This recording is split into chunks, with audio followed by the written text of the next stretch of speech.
Yes, a very good morning to all of you.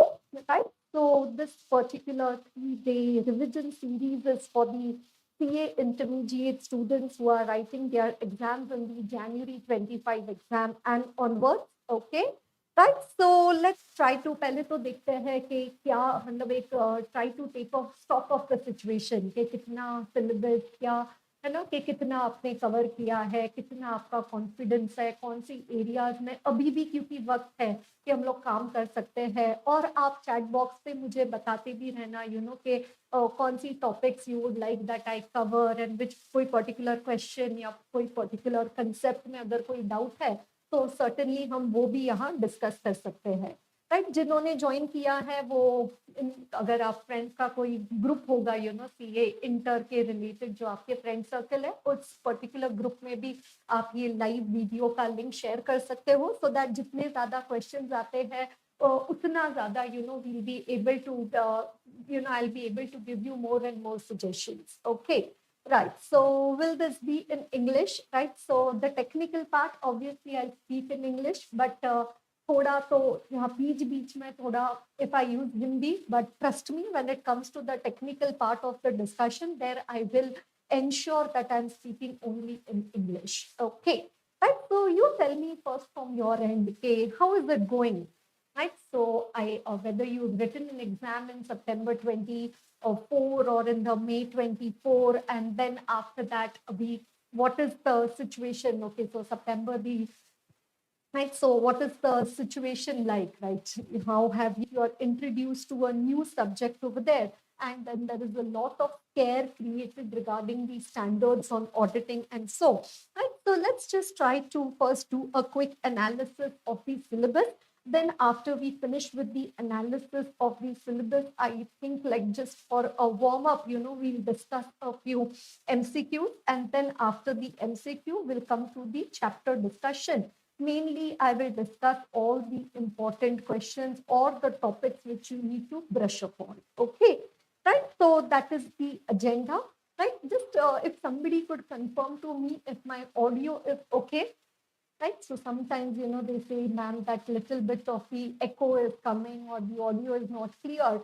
So, in case if I can take any corrective step on a timely basis. So it would be really nice if you could confirm to me. Yes, that whether the audio is all good. Okay, so let me check my LAN connection is also all fine.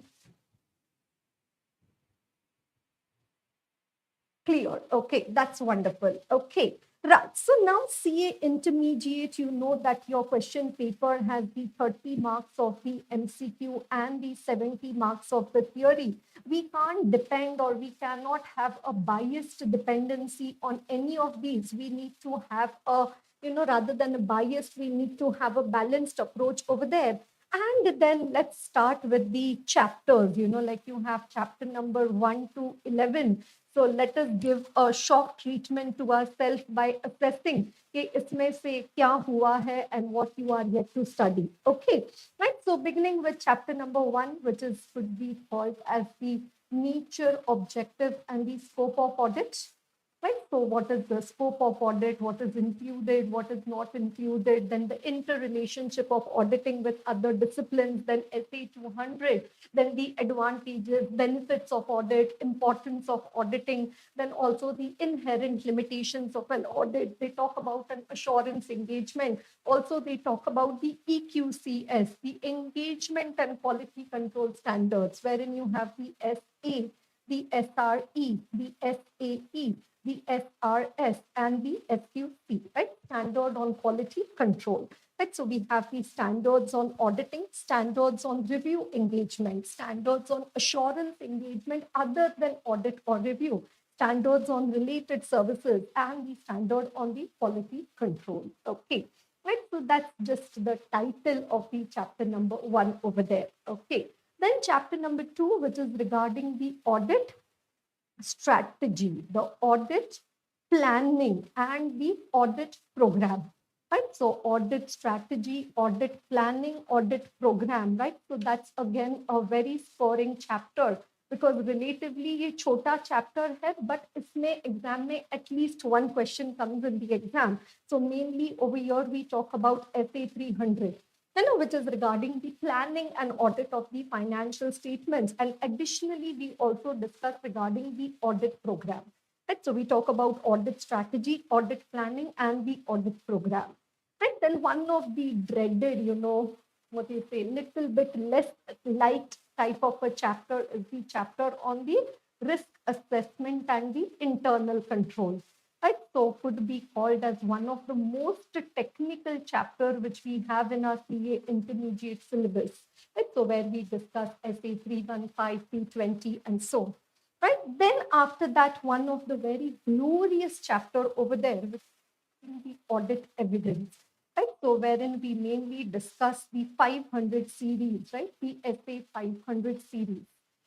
Okay, right. Then coming to another big, like we could call it as the voluminous chapter over there, which is the audit of the items of the financial statement. Any guess, or do you already know how many items of the financial statements are there? कितने financial statements के? Okay. Yes, there are balance sheet and then there is statement of profit and loss, right? For both, we have the Schedule 3 disclosures, completely agree, right? So for balance sheet, we have the 11 items, and for profit and loss account, we have the 6 items over there, right? So like we have the sales, we have the purchases, then we have the other income, other expenses, and then the depreciation, amortization, and the employee benefit expenses.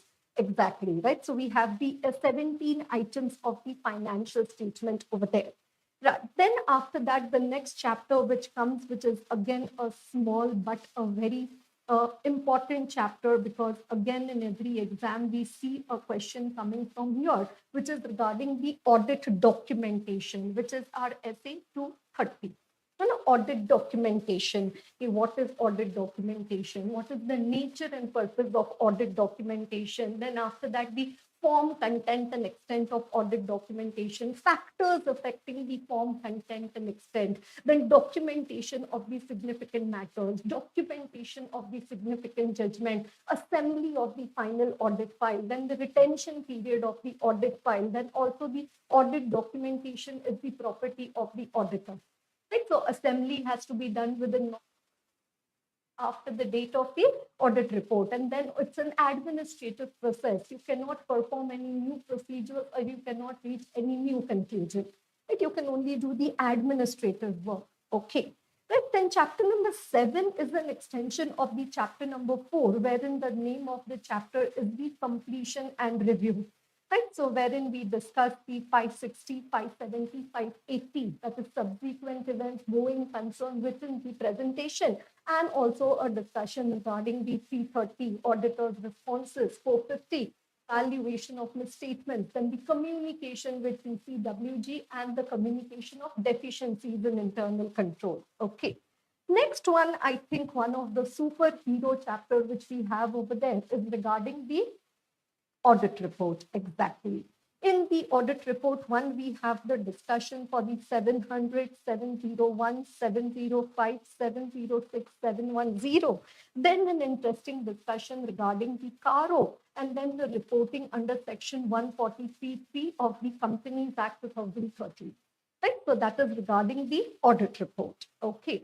Next one, again, chapter which we can bank upon before bank audit is regarding the special features of the audit of the different types of entities. Right? So in this chapter, like we have two mini chapters. One is regarding the government audit. Then we also have the cooperative society audit. Right? Cooperative society audit, then the audit of the local bodies, NGO, charitable institution, hotel, hospital, cinema hall, club, educational institution, and so like lease leasing company, hire purchase finance company. Then I don't know whether yahan tak aap pahunch paaye ho ya nahi, but yeah, we have another chapter which is regarding the bank audit, right? So the audit of the banks, wherein you are told regarding the appointment of the bank auditor, reporting by the bank auditor, audit of the advances of the bank. right? So audit of the income of the bank, audit of the expenses of the bank, right? So that is the audit of the banks. And then the last chapter that we have over there is regarding the ethics and the terms of the audit engagement. You say, ma'am अच्छा हो गया आपने chapter के नाम पढ़ाए तो याद तो आया कि ये सारा है सिलेबस में, like you we are like in a reality check, oh yeah, but this all is what we have. Now obviously right now I'm discussing with you, but एक बार class हो जाए तो then you assess for yourself, okay, what chapter, how much of the discussion I have, how much of it I have already studied, and how much is yet to be studied, right? Should we try to do an ABC analysis of these chapters? What say? करें कुछ ऐसा जिससे life थोड़ा easy हो जाए, right? ABC analysis wherein A category will be like it requires the less effort but it gives you the more marks, right? Less effort and the more marks. And then the last one will be C category, which will be more efforts. Now this is very risky to say, but let's try to create an average. And this is an in-between situation, like, moderate efforts and moderate marks, that type of a situation, right? So you tell me, chapter number 1, I should be putting it in which category over there, right? Any suggestions regarding where that would be helpful? Oh, yes, Ananya. So let's, you suggest, even I will tell you my inputs, but you put it over there, like 1A or 2A, 2 or 3C, or whichever way, you just put it from your end.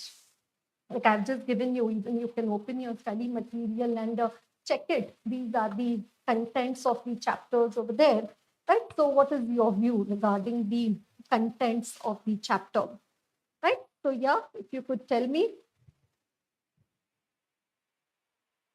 We put in the category 1, right? So chapter number 1, where is that coming, right? So let us take it that way, right? Nature, objective, and scope of audit. I think let us put that in the, yes, in the part 2. Let me write it as chapter 1 so that you have more clarity over there, right? Chapter 1, less efforts, 5 marks max. Okay, that's a good analysis. Okay, so for sure, less than 5 marks. So I think we need to put bank audit over there.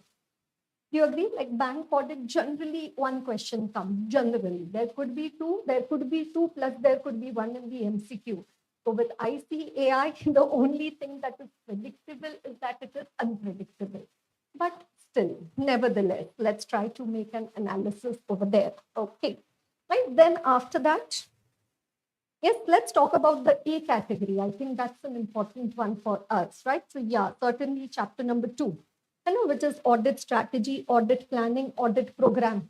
हाँ छोटा chapter है, some time लगता है, कुछ 7-8 topics या 10-12 topics you have to study over there, and at least one question comes in the exam. Okay, right? Then chapter 6, which is regarding the audit documentation. Right, exactly. So 2 comes under A, very good. So even I have written the same thing. 6, audit documentation, also comes under the A category. Right, then chapter number 8, which is regarding the audit report. Then okay, 700 series, ya to CARO, ya to reporting under Companies Act, something or the else will come over there. Okay, so completion review, chapter 7 too, ma'am. Okay, so where does chapter 7 come, right? So chapter 7, I think I could put it in the category B, because it's like a moderate type of a chapter. Right, then another one, jahan exam mein very regularly questions are seen, is the chapter number 11. Which is regarding the ethics and the terms of engagement, jahan pe SQC 1, right? Then the SA 220, then the SA 210, then also little bit of the SA 200, like little bit is in chapter number 11 and little is in chapter number 1 also. But yeah, so I think ऐसे तो करते जाएंगे तो सारे ही chapters A में we will end up writing. तो ये इतना ठीक है. 2, 6, 8, 11, audit strategy, audit planning, audit program, audit documentation, audit report. हम लोग एकदम ऑडिट के पीछे पड़ गए हैं, है ना, कि audit strategy planning program, audit documentation, audit report. Okay, and then chapter 11 which is regarding the ethics in terms of engagement. तो स्टैंडर्ड्स के कॉन्टेक्स्ट से देखा जाए तो 300, 230, 700 series, then the SQC 1, SA 220, 210, 200, and also CARO and reporting under the Companies Act. That would come under the category 1. Okay. So 1 is done, 2 is done. Now let's talk about 3, because 1 I have written over here, right? 2 is also written. So now let us talk about the 3, right? So what do you think? Where should 3 come? Right? What do you say? Risk assessment, internal control. Where do I put that chapter? Where do I put chapter number 3? Risk assessment and internal control. Yes, so yeah, we can try to take the risk of putting chapter number 3 in the C category over there, which is regarding the risk assessment and the internal control. Right, then chapter number 4, which is regarding the audit evidence. Again, a chapter जहाँ audit evidence है 500 का बहुत like काफी questions आते हैं because there's 500, 501, 505, 510, 520, 530, 540 not applicable for you. 550, right? Then also ये chapter number 7 is 60, 70, 80. So I can put it in the moderate category over there. Okay, right? So 1, 2, 3 हो गया, 4 is done, right? Then after that we have now the 5, right? So chapter number 5, where do we put? Right? Audit of the items of the financial statement. So again, I think that comes under the category B, right? So that is items of the financial statement. 6 we've already taken, 7 also already taken. Then after that, 8 written. So now what we are left with is chapter number 9, which is regarding the special features of the different types of the entity. Right? So let us put that under over here. Right? So chapter 9. But chapter 9 का ना हम लोग एक backup resource create कर सकते हैं कि जैसे अगर कोई भी इंस्टीट्यूशन का ऑडिट आया तो कुछ थोड़े पॉइंट्स याद रह के और एक general format of the answer prepare करके we should be able to write those answers, right? So we can try to make a guide, for writing down the answers for the chapter number 9 and study a few important questions over there, right? So everybody, have you taken a screenshot of what I have written over here? Can you write on the screen that on the chat that screenshot taken, right? So that you know, okay, this is the ABC. Obviously, you can make any changes as you think it would be more appropriate, but this would be my analysis. Okay. Right? So is it good? So now you're thinking now, अरे मैंने तो 3 इतना किया, अरे मैंने तो 9 किया. Yeah, ऐसे भी हो सकता है कि in one attempt you studied a particular chapter and now you're trying to change your focus to another chapter. So you can assess, but yeah, you might from today onwards take it on priority that let me first finish with 2, 6, 8, 11. Something like that you can do. Okay, right. So that is our agenda. Yes, what you say, our analysis. Today, I am planning in this particular revision series to start with chapter number 1, come to chapter number 11, then the chapter number 8, which is regarding the audit report. And then let us see if time permits, so thoda or bhi discussion hum log karenge. Right? So, abhi to begin with, let's discuss the MCQs which are there in the RTP of the Jan 25, right? MCQs in the RTP है ना जो MCQs है RTP Jan 25 में. Let's just have a quick look at those MCQs over there. Okay, right? So that's the paper 5, auditing and ethics, right? The MCQ case scenario given over there. Joy Limited, a company engaged in the business of trekking essentials, appointed CA Raj as the statutory auditor for the year, right? So I'm discussing Jan 25 RTP MCQ. Okay. Due to large volume of the transactions, the engagement team of CA Raj realized that it would be not feasible to audit each transaction separately during the financial year under audit. Therefore, the engagement partner decided to follow the audit sampling techniques. Oh my God. So they've come to chapter 4, or SA 530, audit sampling. Random number tables were used for selection of the sample for power, telephone, and the fuel charges. Right? The random number table, that means which method of sample selection has been used over there? Random sampling. Then no structured method of sampling was used for audit of the office stationery. So no structured technique, that means they've used the haphazard sampling. Transactions exceeding 8,000 were selected for the traveling expenses. That means they've given the value weighted selection. So that's called as the monetary unit sampling. And the first 200 sales invoices from the sales book for the month of July were selected for the sales. First 200, that means they've selected the entire block. Right? So you might remember, that there are the 5 methods for the selection of the sample, which we call it as the brush. And as per SA 530, we have the 5 methods for the selection of the sample. What are the 5 methods? You have the B for block selection, R for the random selection, random sampling, U for the monetary unit sampling. Right? Monetary unit sampling. S stands for the systematic selection, and H stands for the haphazard selection. Right? Haphazard selection. Okay. Right? So based on that, we can analyze this part of the case study over there. Then Suresh, is one of the team members, compared the salary expense incurred by the company during the year with that of the previous 5 years. So when you compare current year with the previous year, that means you're performing the analytical procedure. Right? We have the 7 methods of obtaining the audit evidence, ICAIORR, as per SA 500.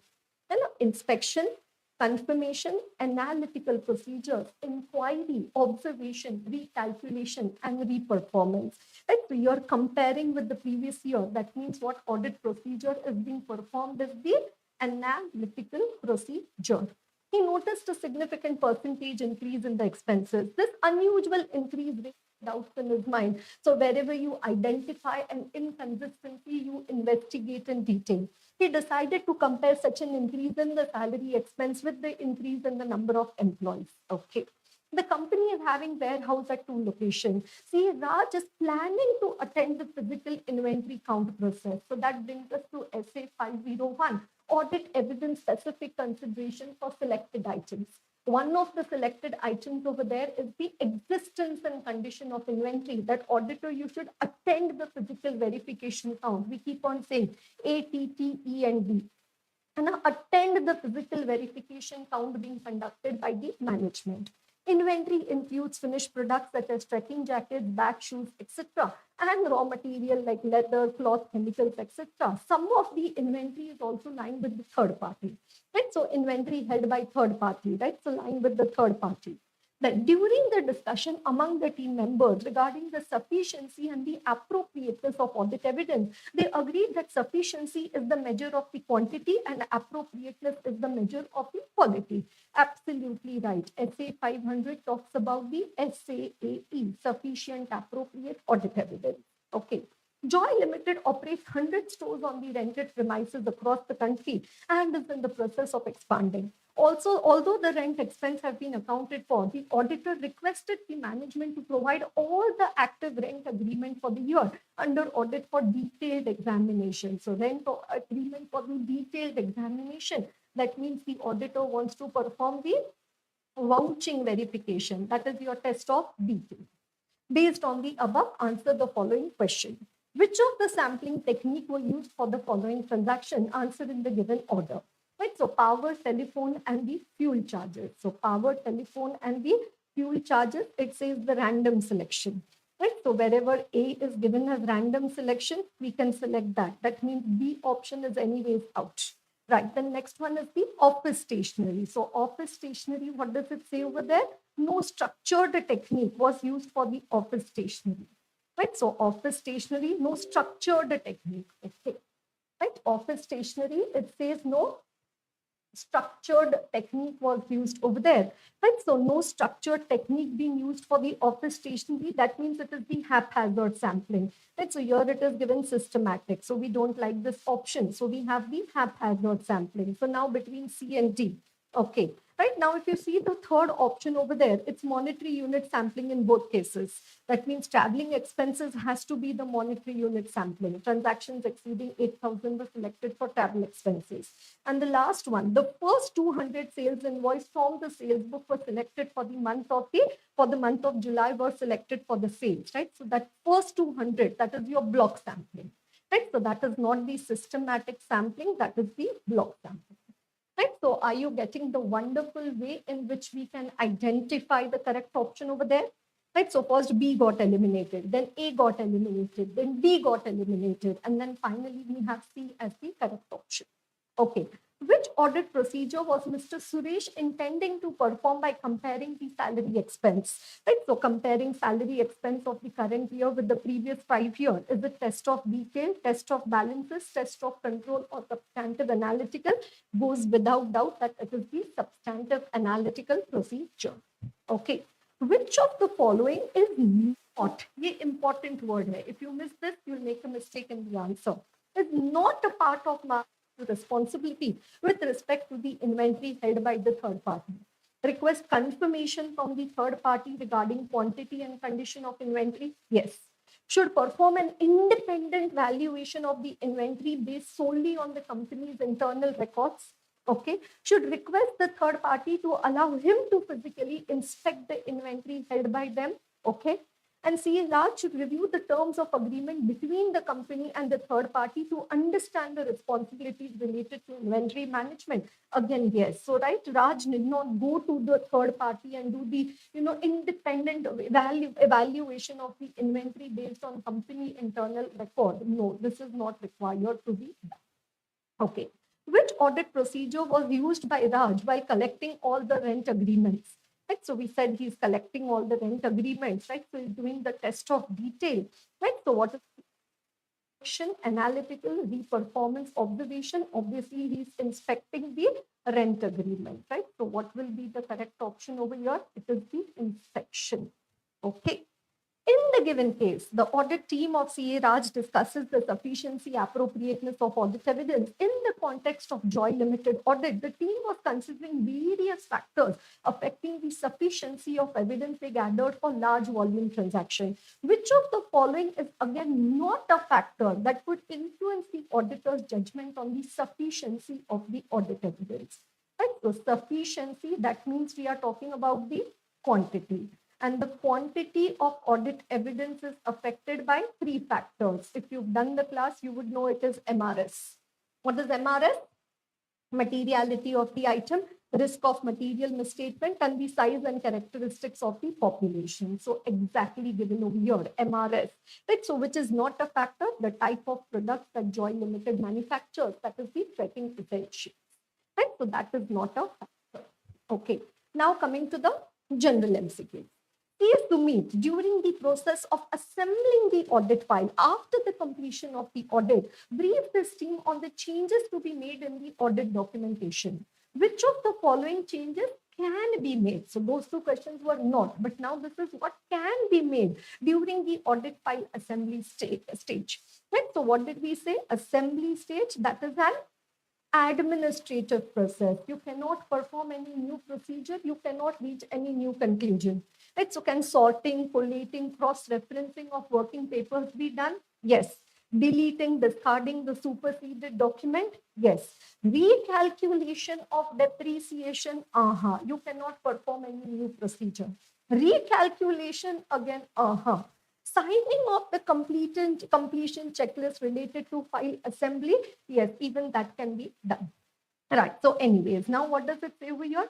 Sorting, collating, and cross-referencing working paper, right? So wherever A option is there, we like that, right? So anyways, B is out. Right? Then deleting or discarding the superseded document, right? So wherever B option is there, again, we like that, right? So again, that's only there in A. Right? So that's another way in which you can tackle this particular, MCQ over here. Right? So no need to look at C, D, E. Jahan A, B hai, usko pasand kar lo. So AB is only there in option A. So option A done. Rao is introducing an audit for ABC Limited, a large client. He is informed by the client CFO that if they report certain deficiency, dhamki, and threatening, if they report certain deficiency, the auditor's firm may not be considered for future engagement. Right? So they are threatening them with replacement. Right? We discussed the 5 types of the threats to the independence of the auditor. Does anybody know what are the 5 types of threats to the independence of the auditor, which we discussed in chapter number 11? Yes, you know it. Food Safety Standard Authority of India, something like that. Right? Or any other way in which you know what are the 5 types of threats to the independence of the auditor? Exactly. It is the familiarity threat. So too sympathetic, oh, client, too sympathetic to the client interest. Then self-interest threat. So you have a financial interest, an employment interest at the client, business interest. Right? Then self-review threat, where maker-checker concept is getting violated. Then advocacy threat, wherein you are promoting the client, you are having a biased view towards the client. And the last one is the intimidation threat, wherein the client is threatening you and you are coming under pressure. Right? So here it says, oh, if you report the deficiency, auditor's firm may not be considered for future engagement. So is this a familiarity threat? No. Right? Is this an intimidation threat? Are they trying to intimidate? Looks like. Self-interest? No. Right? Advocacy? No. So it comes to the intimidation threat. And Kaushal, the statutory auditor of FEMO Limited, obtained a trade receivable aging report, right? So aging report, analyzed it and identified the doubtful debts, right? So once he got the aging report, okay, how old are the debtors? Then he identified the doubtful debts, right? Then the auditor identified the doubtful debts during the audit of the accounts receivable. So this is more like the items of the financial statement. Which balance sheet assertion is CA Kaushal intending to check? Right? So he's checking trade receivable. That means he's checking a balance sheet item. For a balance sheet item, can anybody quickly tell me what are the assertions we check for a balance sheet item? I know you know everything. I know you're going to tell the examiner all that you know, but tell me also, what are the assertions? The representations, the statements made by the management for the balance sheet item which auditor likes to check. Yes, he would like to check for the what? E, yeah, you can say it. Yes, ERCV, absolutely right. Right, the existence, rights and obligation, completeness, and the valuation and the allocation. Right, so here now when he's checking the aging report, okay, how old is the debtor? Based on that, it will be decided that how much, the more older the debtor, the more the provision is to be made. Then again, doubtful debts, more provision is required to be made, right? So he's trying to check the amount of the debtor. So amount means we are talking about the valuation. Right? Amount means we are talking about the valuation. Okay. Right? So yeah, in between when you're studying the subject of audit, like 15, 20 minutes, you can always incorporate for the MCQ. Right? So that it will give you a sharpening of your skills for solving the MCQs also. Okay. Right. So now let's come to the other part of the discussion, wherein, as I mentioned to you, what we'll try to cover today is the right chapter number 1, and then after that the chapter number 11 and so. Right. So we'll try to cover chapter number 1, 11, 8, and then as time permits the other chapters also. Right. So are you all with me? Anything that you have joined this particular YouTube session, certainly there might be some thoughts or anxiety or some sort of intention in your mind. So if you could let me know. Yes. So that Jan 25 and then the result come by the end of February, and then you become assuming that group 1 is also done, you become a CA final student and you start with your articleship. And that's the intention why we are spending the time over here. Okay, right? So do let me know.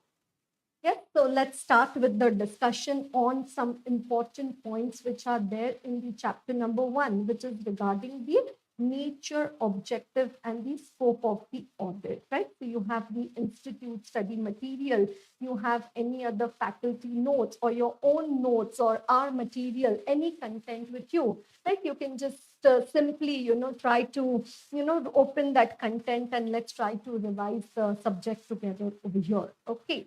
Right, so beginning with the importance of auditing, wherein we say that audit is a gift to the shareholders and the investors. Right, so G stands for the government, I stands for the financial institutions and the bank. Right, then I stands for the the investors, F for the financial institutions, bank, T for the trade union, and then you also have the shareholders and the investors. right? So it says it's a gift, right? So G for the government, I for the insurance company, F for the financial institutions, bank, P for the trade union, and then also the shareholders and the investors. Right? Then we have the origin of audit, very classic, the definition of audit given over there, right? And then after that, the SA 200 Right, so this is one point which several times requires reference in your answer. So let us just quickly revise the overall objectives of the independent auditor and the conduct of an audit in accordance with the standards on auditing. Right, so what is the overall objective of the independent auditor? It is to obtain a reasonable assurance. And what do we say? Reasonable assurance is a correct high level of assurance, but it is not an absolute assurance. Right? So reasonable assurance that financial statements are free from material misstatement, material fraud, material error. Right? Free from material misstatement, whether due to fraud or error, thereby enabling the auditor to express an opinion. What opinion? That the financial statements have been prepared by the management. And how has the management prepared it? In accordance with an applicable financial reporting framework. And then after that, to report what the findings of the auditor and how the findings are to be reported in accordance with the standards on auditing. Right? So this is the overall objective of the independent auditor. My suggestion to you would be to do the writing practice of this as if you are going to be writing it in the exam. है ना, क्योंकि कहीं ना कहीं इसका exam में reference आ ही जाता है ना, कि what are the overall objectives of the independent auditor? To obtain a reasonable assurance that financial statements are free from material misstatement, whether due to fraud or error, thereby enabling the auditor to express an opinion as to whether the financial statements have been prepared by the management in accordance with an applicable financial reporting framework, and then to report the findings of the auditor in accordance with the standards on auditing, right? As per the standards on auditing. Okay. Right? So we say reasonable assurance is a high level of, not an absolute assurance. So auditor expressing an opinion on the true and fair view of the financial statement does not give a guarantee for prevention and detection of the fraud and error. And why is that so? Because of the inherent limitations of an audit, right? So we'll come to that question also later, right? So inherent limitations of an audit.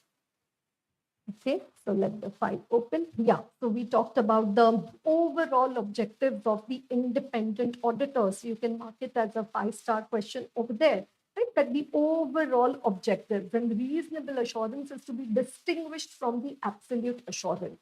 Right? Absolute assurance is a complete guarantee. Reasonable assurance is not a complete guarantee.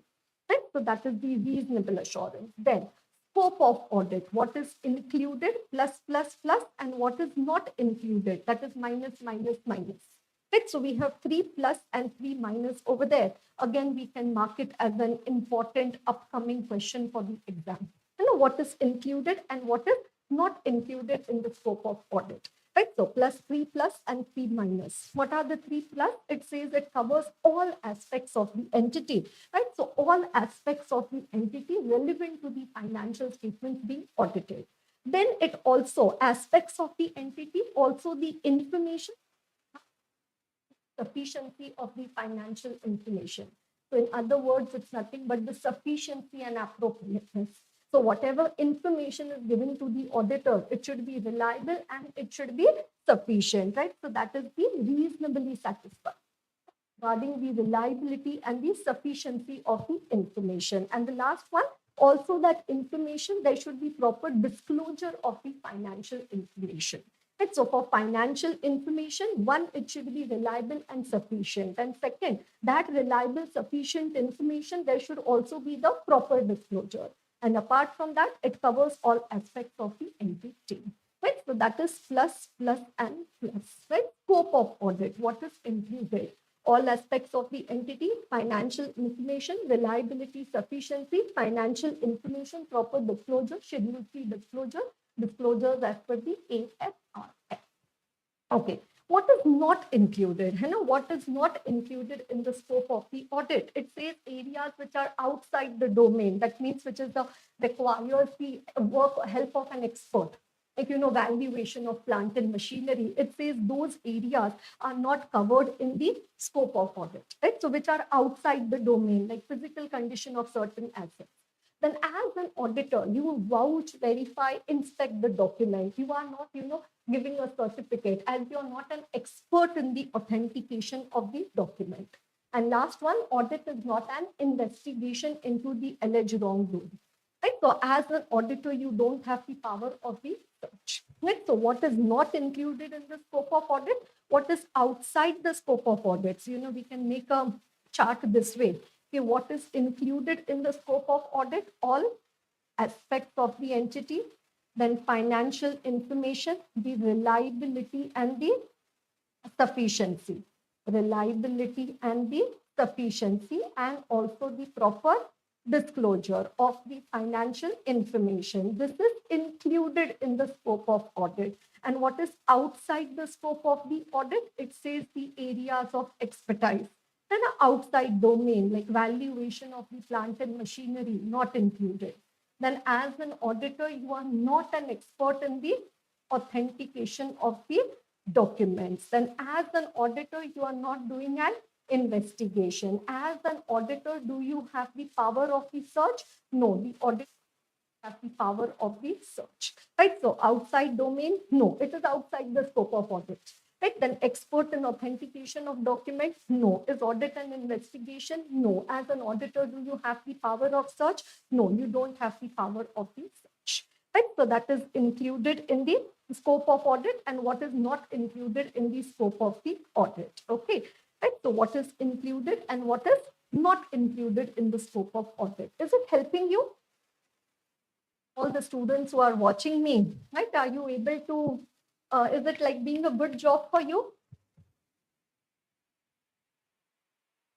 Are we going in the right direction?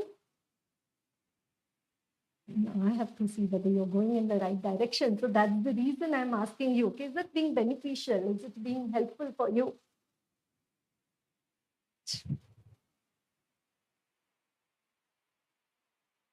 Okay, so let's continue our discussion this way. Then benefits of audit, which is similar to the importance of auditing. Next, what do you say? Twinkle, twinkle, little star. The super important favorite question of the ICAI is regarding the inherent limitations of an audit. And okay, what is by default? Like if an elephant comes, it always comes along with its tail. So wherever an audit is done, there are always going to be the inherent limitations of an audit. One, the nature of financial reporting. The nature of audit procedures. Again, a no. Then it says audit is not in the nature of an investigation. ऐसे मत समझ लेना कि जासूस आया है. Right? Then it says reporting and the decrease in the relevance of information over time. और कल क्या होगा, किसने देखा है? So that is your future events. Right? So what do we say? Yeah, it is okay. We are fine. We know that there are certain inherent limitations of an audit. What are those inherent limitations? FINNE. You say, ma'am, it's fine, ma'am. Thoda to it's okay, ma'am. Fine. What is fine about it? And then no. Nature of the financial reporting, nature audit procedure. Wonderful. Then you talk about the future events. You never know what is going to happen. Then audit is not in the nature of an investigation. And it also talks about the timeliness. You don't have all the time on earth. If the year gets over on 31st March, by 20th April, 25th April, your report has to be issued. It's the timeliness of financial reporting and the decrease in the relevance of information over time. And okay, as time passes, the relevance of information, like March ka report you take out in November, who's interested? So that is the timeliness of financial reporting and the decrease in the relevance of information over time. Right? So what are these? These are the inherent limitations of an audit. Right? So first one, nature of financial reporting. That when management is preparing the, I've already saved the communication, but just wondering. Okay, so let me save it over here. Okay, right. So it says, nature of financial reporting, that, lot of management judgment is involved.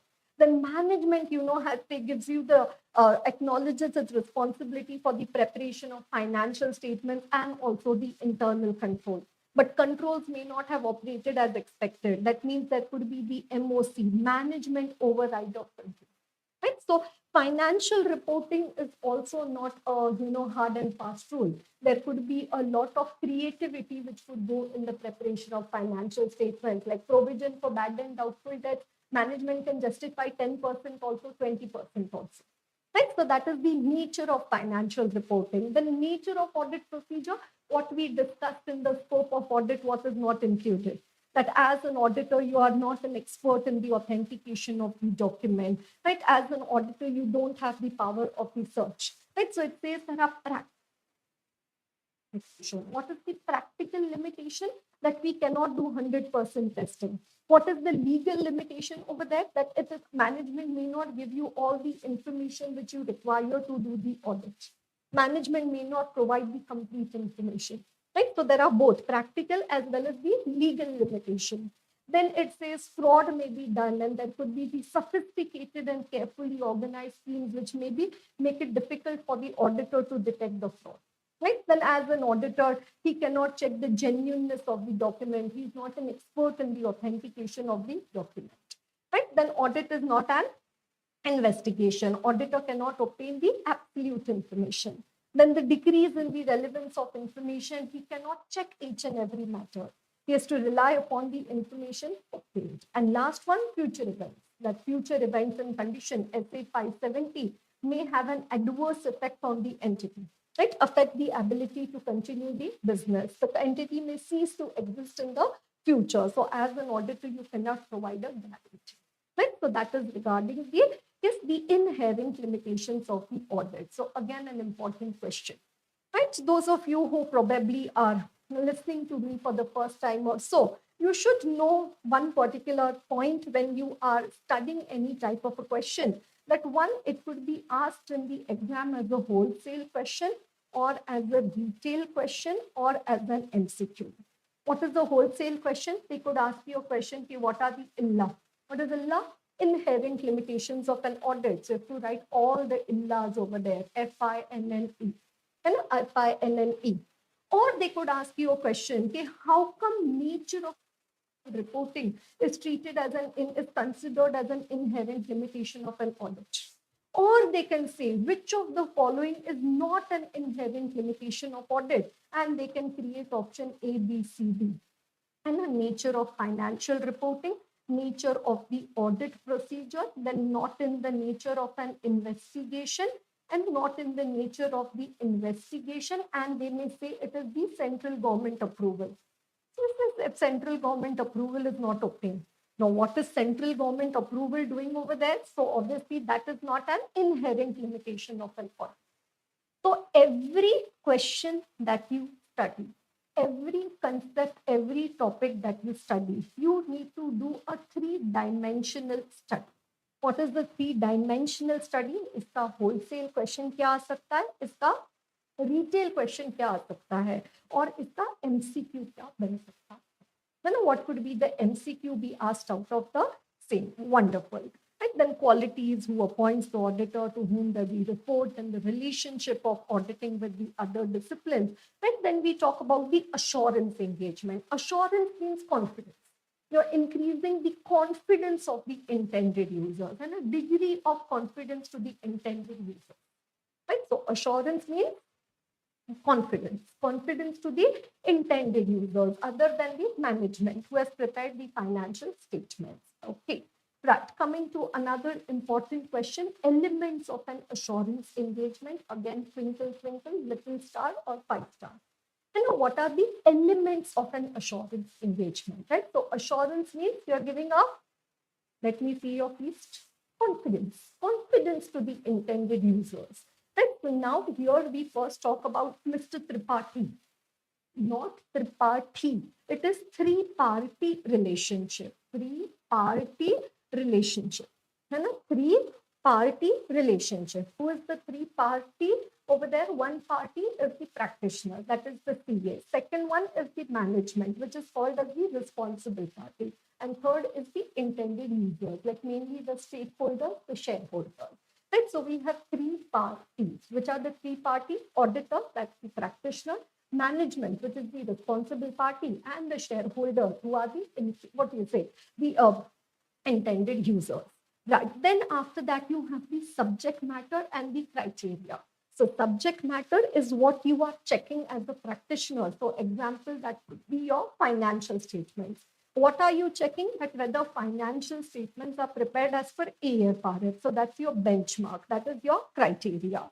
For to check whether financial statements are prepared as per AFRS, you want the sufficient appropriate evidence. And once you obtain the sufficient appropriate, agar audit hai, so we say audit evidence, but it could be different types of assurance engagement. So at the end, so that's why we say sufficient appropriate evidence. And at the end, we issue a WAR, that is a written assurance report. Right? So let's try. Everybody with me, sit straight, pay attention, don't surf between various websites here and there. Jumping नहीं करने का है, इधर ही टिके रहना है. Elements of an assurance engagement. So who is doing the assurance engagement? Mr. Tripathi. So Tripathi, three-party relationship: practitioner, responsible party, intended users. Then there is the subject matter. Then after the subject matter, you have the criteria. Then after the criteria, you obtain the sufficient appropriate evidence, and then you issue the written assurance report. Right? So these are the elements of an assurance engagement. You need to learn this by heart. Right? You need to learn this by heart. Elements of an assurance engagement: three-party relationship, practitioner, responsible party, intended users, subject matter, criteria, sufficient appropriate evidence, and the written assurance report. Okay. And then it talks about the audit and review. In an audit, you give a reasonable assurance. When in a review, we give the limited assurance. Audit, you give an audit opinion, whereas review, you give a limited conclusion. Right? You give a review conclusion. Right? So you have reasonable assurance and the limited assurance engagement. And then what are the examples of the assurance engagement? One, we have the SA, right? That is the standards on auditing. Then the SRE, standards on the review engagement. Then after that, we have the SAE, standards on assurance. Right? Assurance engagement, that is other than the audit or the review, like prospective financial information, future. Then a SAE 3400, or report on the controls of the outsourcing agency. So that is SAE 3402. Right? So that is examples of the assurance engagement, right? And these are the engagement standards. I think I already mentioned about it. But you have the EQCS, the engagement and the quality control standards issued by the ICAI, in total 46. Right? Under the engagement, we have the standards on auditing for an audit engagement, standards on review engagement, standards on assurance engagement, and the standards on the related services. And for quality control, we have SQC, that is standard on quality control. Right? There are 38 standards on auditing, 2 standards on review engagement, 3 on assurance engagement, 2 on related services, and 1 standard on the quality control. So that brings the total to 46 engagement and quality control standards. Right? So yes, as a CA, you could be appointed to do an audit or review, an assurance engagement other than audit or review. So that is your other assurance engagement. Or you could be appointed to do the related services. Right? Related services. Okay. Right? So that's the engagement and the quality control standards. So wherein we have the SAP, standards on auditing, standards on review engagement, then the standards on the assurance engagement, then the standards on the related services. And the last one we have over there is the standard on the quality control, SQC. And then why are these standards needed? Obviously, it's a standard. Okay? Everybody cannot issue a report as they wish. Everybody cannot do the audit planning or the any planning as they wish. So that means it gives you a benchmark. Obviously, if there is a benchmark, it helps you to improve the quality. It also ensures the uniformity. Again, ensures the audit. So it improves the audit quality. It also ensures the audit quality. And it also gives the auditors, the chartered accountant, the professional knowledge and the skill. So they are equipped, with the professional knowledge and the skill. Right. And so why are standards needed? So again, you can write it as an important question. And then what are the duties in relation to these standards? What are the duties in relation to these standards? One duty is to follow. Follow these standards. Right. Then if any particular standard you're not able to follow a specific procedure, you perform an alternative procedure. And the reason, and still if you're not able to perform alternative procedure, you give the reason for the departure. You give the reason, you draw attention to the departure. And you say, oh ma'am, practically you could not follow a standard, then you mention the reason for departure. But just you say, ma'am, I don't feel like following the standard, and I've mentioned that also. So mere disclosure will not, absolve you from the responsibility to comply with the standard. Right? So yeah, again, this could be marked as an important question. Right? So do you chapter number 1? How much time did we take to revise? Right? But did you get a good hand of this particular chapter? So at the end of today's session, are you in a position where you can revise it? Right? Can you go through the entire question bank also? Right? Regarding what all questions, so our book is like, some 400 some pages over there. Right? So we have our book over here, right? Which is given over there. And if you study this much, 442 pages, so let's round it off to 450 pages, right? So this much you study and you are sorted. And obviously, additionally, you look into the MCQ, but more or less, like this could be your main content of the book, right? You see, I always say that this book can be used in 3 ways. One, for your detailed study. Second, it can be used as a scanner. If you only look at the question bank, it works like a scanner.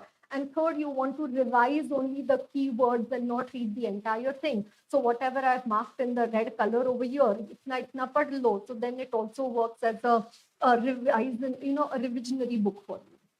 Right? So no need to have a separate book for a scanner, to have a separate book for detailed study, no need to have a separate book for revision. It's 3 in 1. And all 3 incorporated over here. Okay. Right, so that's our discussion. If you look at chapter number 1, the test your knowledge, there are 27 questions, test your understanding. Again, there are these 6 questions, so altogether 19 pages in the chapter number 1. Okay, right. So now, as decided, let's move on to the last chapter first, that is chapter number 11. Right, let us come to the discussion of the last chapter. Let's complete with that, and then we'll come to chapter number 8. Yeah.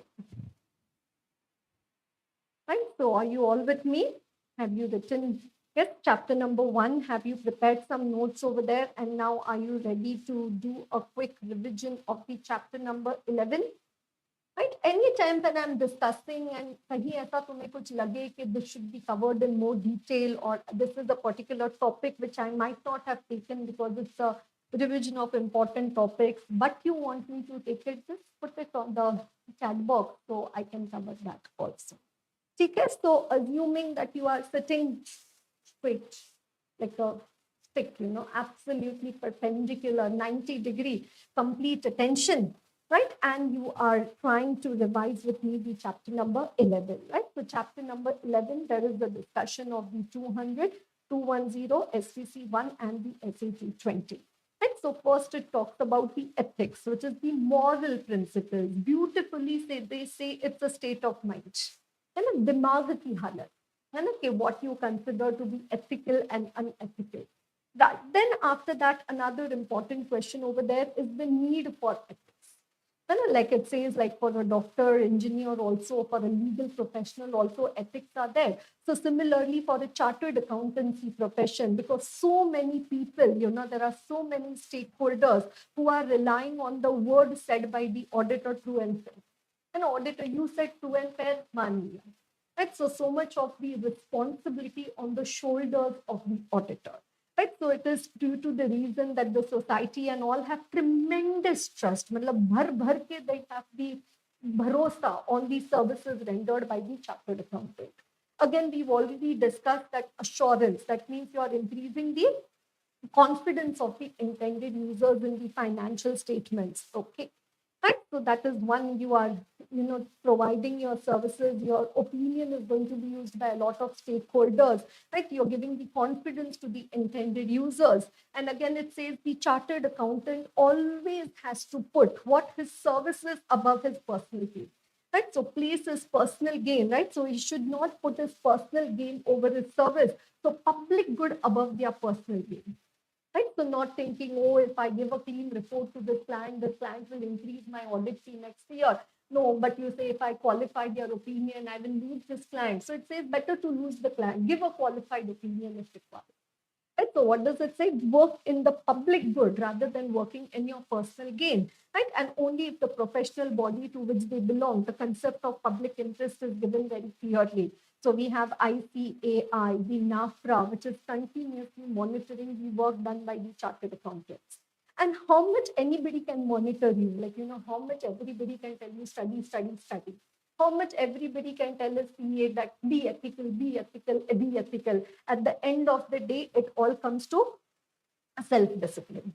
Right? So it acts as a shield and he will be able to command the respect. And for this, they have given certain fundamental principles to be followed by a professional accountant, whether in practice or in fundamental principles. He'll have to pay the fine. Even his membership of ICI could be taken away, and the disciplinary actions could be taken. Right? So that's another important question over there, that what is the need for the ethics? कि क्या जरूरत है? For the ethics. Okay. And then over here, we come to the discussion regarding the fundamental principles.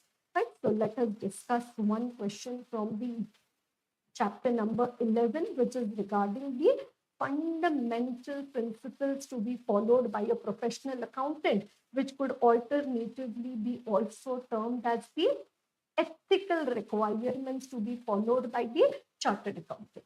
Right? So what are these ethical requirements that you have for a chartered accountant?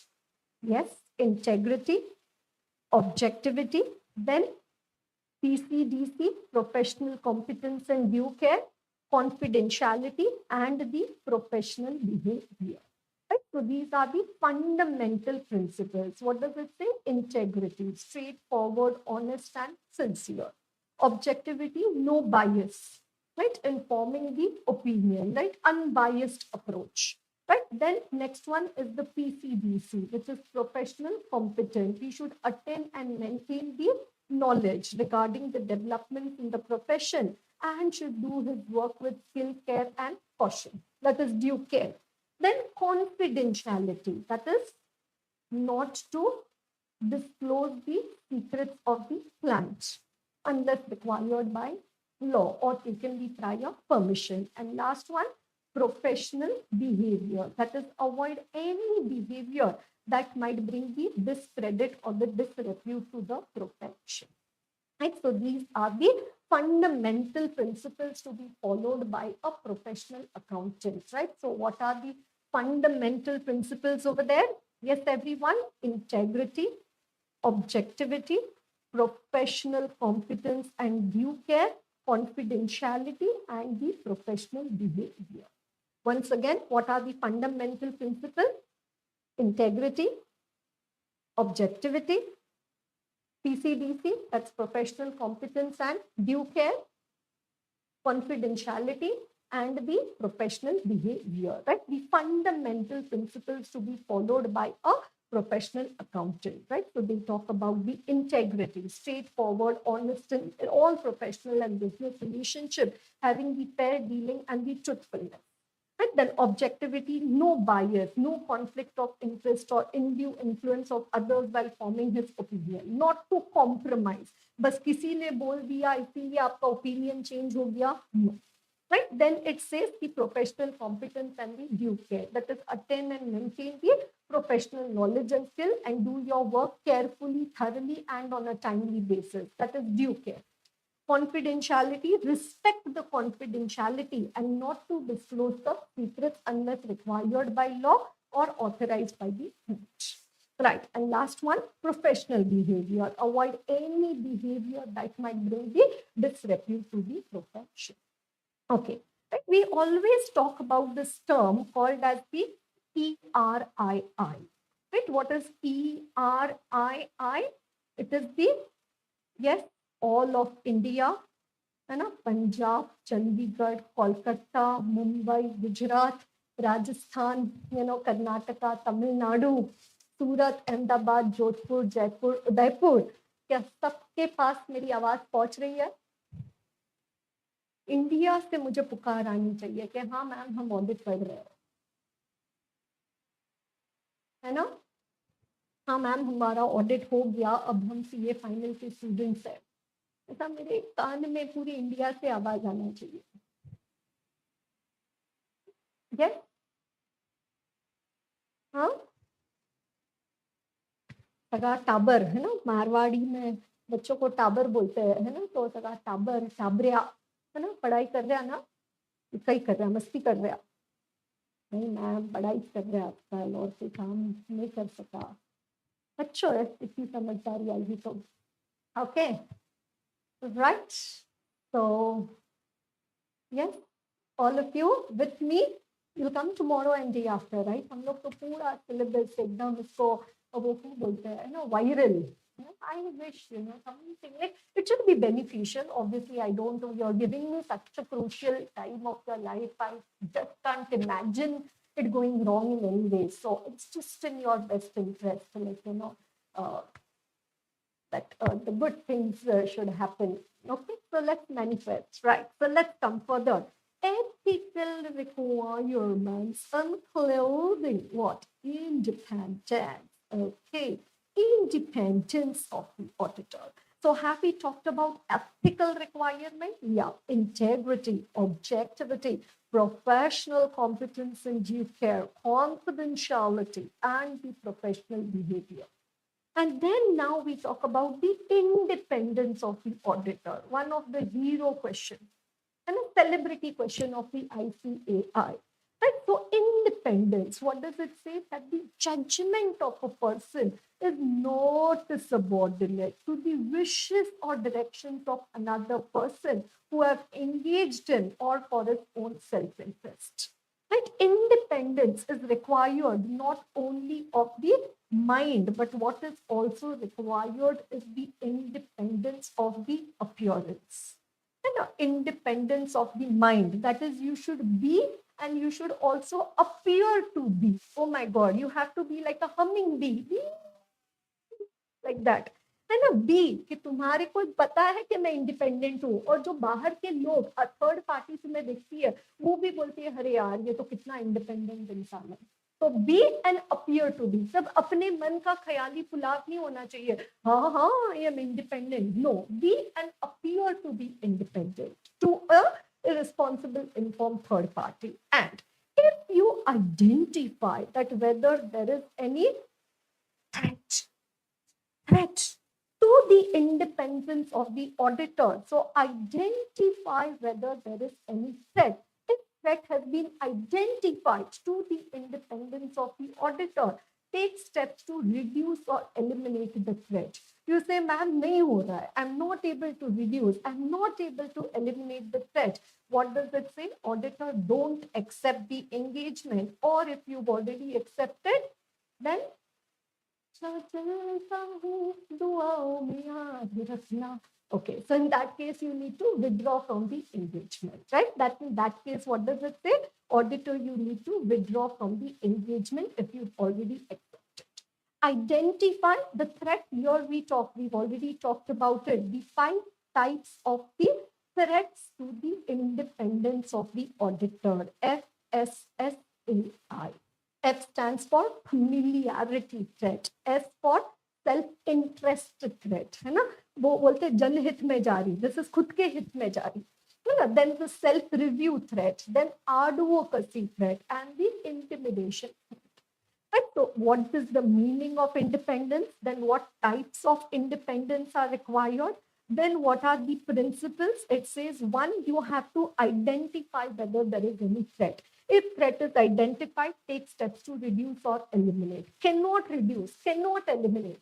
You're holding shares of a company. You cannot do the audit. So sell those shares. You'll eliminate.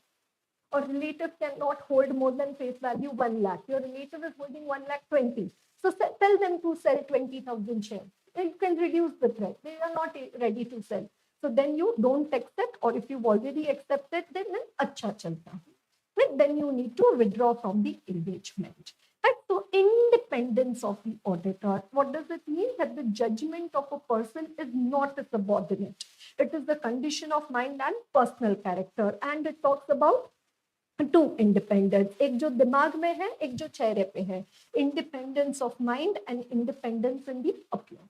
Right? Independence of mind and the independence in the appearance. 5 types of the threats to the independence of the auditor. Again, one of the favorite areas for the MCQ also. Right? So you have the self-interest threat, self-review threat, advocacy threat, familiarity threat, and the intimidation threat. Right? Then it talks कि अभी threat तो है, तो इसका how to take care of it. So again, a favorite superhero question of the ICAI, guiding principles for the independence. Right? So to safeguard the independence of the auditor. So one, what does it say? Be. Be and always be and appear to be independent. Do you see that? Be, appear to be. So first you have to be and also appear to be independent. Then consciously consider, so that is CC, that whether there is any threat to independence. If threat has been identified, what you do, either you eliminate that threat or you try to reduce it to an acceptable level. If ma'am, I'm unable to put the adequate safeguard, then what you should do, not accept the work. What you should do, not accept the work. Right? So please, you have to learn this by heart. And learn this by heart. The guiding principles. What does it say? Be and appear to be. Then consciously consider whether there is any threat. If there is a threat, reduce or eliminate. You say, ma'am, not able to put the applicable safeguard. What to do? Not to accept the engagement. And if you've already accepted, then you need to learn. Right? Learn it and also do the writing practice. Learn it and also do the writing practice. Okay, right? All good, everyone? So that's regarding the safeguards to the independence. Then you have the professional skepticism. That is an attitude which includes a questioning mind, being alerted to condition, and also a magnifying glass. That is a critical assessment of the audit evidence. Right? So what does it say? Questioning mind, being alerted to condition, and a critical assessment. And look at the beauty of the term. It says it signifies that an auditor should remain alert forever. Challenge the things in the light of the available evidence. Right? So that's professional skepticism, which is your questioning mind. Okay. So one, we have professional skepticism, and then we also have professional judgment, which is your informed decision making. Okay. Right. Now coming to SA 210, SA 210, which is regarding the agreeing the terms of the audit engagement. So SA 210, which is regarding your EL. What is EL? Engagement letter, agreeing the terms of audit engagement. Right? So it is issued by the auditor to the client, in which we mention the conditions for an audit, the premise, the assumption, the presumptions on which an audit is conducted. What is the precondition? That auditor says, before I start, before I accept this audit. These are my preconditions. What is precondition number one? The acceptability of the AFRF. That whatever AFRF is being used by the management in the preparation of financial statements, is that acceptable to the auditor? Acceptability. Is the AFRF acceptable? If yes, then let's talk about 5 more conditions. What are 5 more? Preparation and the presentation of the financial statements in accordance with the AFRF. Management तुमची responsibility. बरोबर ना? Management your responsibility.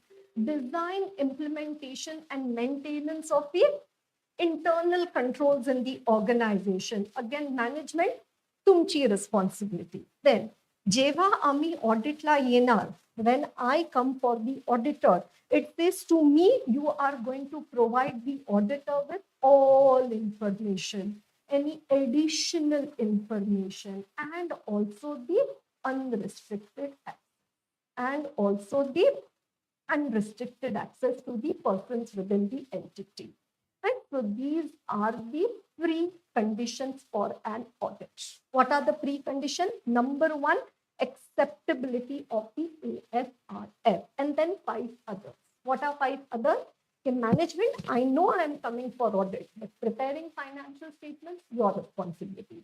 Internal control, management, your responsibility. When I come for audit, you are going to provide me with all information. Any additional information that I may require from management, TCWG, and you're not going to impose any study, no shackles. Management, you're not going to impose any limitation on the scope of the audit. So you're going to give the unrestricted access to the persons within the entity and also to the. What are these? These are the preconditions for an audit. Okay. Right. Then we also have the discussion regarding the principal content, yani ke main contents of the engagement letter. This though has to be there in engagement letter. What has to be there? Objective and scope of the audit. Yes, responsibilities of the auditor, responsibilities of the management, identification of the AFRF, and the draft format of the report, the expected form and content of the report. This has to be there in the engagement letter, the expected form and content of the report. Principal contents of the engagement letter, twinkle, twinkle, little star. Right? Important question. Principal, main, mukhya, main contents of the audit engagement letter. Okay. Yes, recurring audit. Okay, 2027 also you did audit, 28 also you're going to do audit. Recurring audit is the auditor required to issue a new engagement letter for each audit. The standard says the auditor may decide not to issue a new engagement letter for each period. By default, standard has given a relaxation, but there may be the circumstances which warrant the auditor to issue a new engagement letter for a recurring audit. Right? What are those circumstances? It talks about the 7 changes and it talks about the 1 misunderstanding. What are the 7 changes? There could be a change in the management, change in the ownership, change in the nature and size of entity business, change in the AFRF, change in the legal regulatory requirement, change in the other reporting requirement, change in the terms of the engagement, or there could be any misunderstanding with the client as to the terms of the engagement. Right? So circumstances which warrant the auditor to issue a new engagement letter for a recurring audit. What are these circumstances? 7 changes and 1 misunderstanding. Okay. And you issued the engagement letter to the client. And client says, auditor, you've written, give all information, additional information. And then management says, nahi hoga. That means management imposes a limitation on scope. What is the scope of my audit? To do the audit of the entire financial statement. Debtor, creditor, inventory, share capital, investment, and so. And they say, auditor, we can't allow you to check our data. So limitation on scope imposed prior to audit, prior to acceptance of the audit. It says don't accept only such an engagement. And don't do only such an audit. Don't walk that path. But second, it says limitation on scope imposed after acceptance of the engagement. After you started with the audit, few days are over, and now they are coming and making a small face in front of you. Oh, auditor, we can't, give you the data of our PPE. So after acceptance of the engagement, number one, you will ask the reasons to the management. You'll also try to understand what are the circumstances which necessitated the change. You will also, you're a very sensible human being, so you'll try to perform the alternative audit procedures to obtain the sufficient appropriate audit evidence. हो जाता है, क्या हो गया? Tell me, what are the reasons? कि वो बोलते अरे इन्वेंट्री चेक करने देना था पर पूरी आग लग गई इन्वेंट्री को. So what is the reason? What are the circumstances? Can you perform any alternative procedure? And at the end, you have to check whether there is an RJ. This is the important term over here. What is the RJ? That whether, it is leading to a lower level of assurance, whether there is a reasonable justification to do so. You say, no, there is no reasonable justification. Don't agree. Withdraw from the engagement. Second, there is a sensible reason why they are, changing, requesting you to change the terms of the engagement. Then you agree with a revised engagement, the new engagement letter. Right? And in the new engagement letter, no need to make a reference to the original engagement letter issued.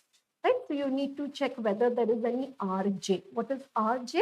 Is there a reasonable justification to do so? Right? So we talked about the preconditions for an audit, the principal contents of the engagement letter. Then there is the format of engagement letter. Then what if the preconditions are not present? Then limitation on scope prior to acceptance of the audit, not to accept. After acceptance of the engagement, what you have to check whether there is an RJ. What is an RJ? Is there a reasonable justification to do so? Right? So if there is a reasonable justification, then you revise the terms of engagement. In that revised terms, you don't make a reference to the original engagement or any procedures that were performed as a part of the original engagement. And if you think that there is no reasonable justification, you can't agree, then what you do? Withdraw from the engagement and determine whether there is any obligation. Like, if auditor resigns within 30 days from date of resignation, he has to file the form AGT3 with company ROC. Right? Recurring audit, I've already discussed with you, 7 changes and 1 misunderstanding. Right? Is it being beneficial for you as a revision? Yes, is it working well as a revision for all of you? Right? So have we revised the SA210 also? Okay. Right, so now let's come to the SQC1 and the SA220, which talks about the quality control. And a quality control for firms that perform audit and reviews of the historical financial information and the other assurance and the related services engagement. And SA220, quality control for an audit of the financial statement. So SQC1 is applicable to the entire firm, whereas SA220 is applicable to a particular audit. Right? SQC1 applicable to the entire firm, whereas SA220 is applicable for a particular audit. Right? So quality control for firm and quality control for an audit of financial statements. Just out of curiosity, I'm telling you that, these standards are in the future course of time going to be revised, wherein now the SQC is going to be renamed as SQM, Standard on Quality Management rather than Quality Control. And then they are going to issue 2 standards. The exposure drafts have already come, but the final version is yet to come, which is going to be SQM1 and the SQM2. And corresponding to that, obviously, the SA220 will also get revised. But that might happen by the time you reach CA final. Right? So right now, what is relevant is SQC1 and the SA220. quality control, like how we say at the client place there should be an internal control system. In the CA firm, there has to be a quality control system. And if you want to study something as a backup for SQC1 and SA220, then you should certainly study the objectives of the SQC1 and the objectives of the SA220. Right? So what is the objective? कि जो भी SQC1 के related आपको question दिखता है या SA220 का question दिखता है, उसमें आप objective का point लिख सकते हैं. Okay, QICAI ने quality control का standard issue किया है. Right? Why is there a quality control standard issued? So it says in order to ensure that the CA firm, because SQC1 is for the entire firm, to ensure that the firm complies with the professional standards and the legal regulatory requirement. What is PS? Professional standards. What is LNR? Legal regulatory requirement. And whatever reports are issued by the firm, they are appropriate in the circumstances. Right? The firm's reports issued are appropriate in the circumstances. So I want you to learn by heart the objective of the SQC1. Right? That the firm complies with the professional. Okay? क्यों तुमने ऐसा quality control का बंधन लगाया है कि जो भी आप काम करती है आपकी firm, it should be done as per the professional standards and the legal regulatory requirement, और जो भी फर्म का रिपोर्ट इशू हुआ है वो उचित होना चाहिए. It should B appropriate in the circumstances. Okay, and corresponding to SQC1 we have the objectives of the SA220. Right? Objectives of SA220, instead of firm, now I say audit. That the audit complies with the professional standards and the legal regulatory requirement, and the auditor's report issued is appropriate in the circumstances. So what is told in SQC1 at the firm level, same thing told in SA220 at the audit level. क्यों quality control का बंधन है कि क्यों standard issue किया है कि आप आपका काम आपके मर्जी के हिसाब से नहीं करते हो. You do your work as per the professional standards and the legal regulatory requirement and your report issued, because that's the ultimate deliverable of your firm. The report issued is appropriate in the circumstances. Right? So these are the two objectives of the SQC1 and the SA220. So this you certainly have to learn. Okay. And then we have the elements of the quality control system. Right? We have the elements of the quality control system. And what are the elements of the quality control system? LEHEM. Right? We have the LEHEM. Right? So elements, के क्या quality control के लिए what all should be in place? One, the leadership responsibility for quality within the firm. Second, there should be policies and procedures in the firm which will ensure the compliance with the ethical requirements, including the independence. Then again, when a new client approaches you or you want to continue with an existing client, there has to be the policies and procedures for the acceptance, continuance of the client relationship. Right? Then there should be policies and procedures related to the personnel working in your firm, that is human resources. Then there should be policies and procedures related to the engagement performance. That means there should be proper DSR, Direction Supervision Review, listed entity audit, EQCR, engagement quality control review is mandatory, others left at the discretion of the firm. Differences of opinion have to be resolved before the report is issued. There has to be proper engagement documentation, right? Audit documentation. And the last is the monitoring. M stands for the monitoring. Right? So these are the elements of the quality control system. That is the LEHEM. Then leadership responsibility for quality within the firm. Then ethical requirements including independence, acceptance, continuance of client relationship, human resources, engagement, performance, and the monitoring. Acceptance.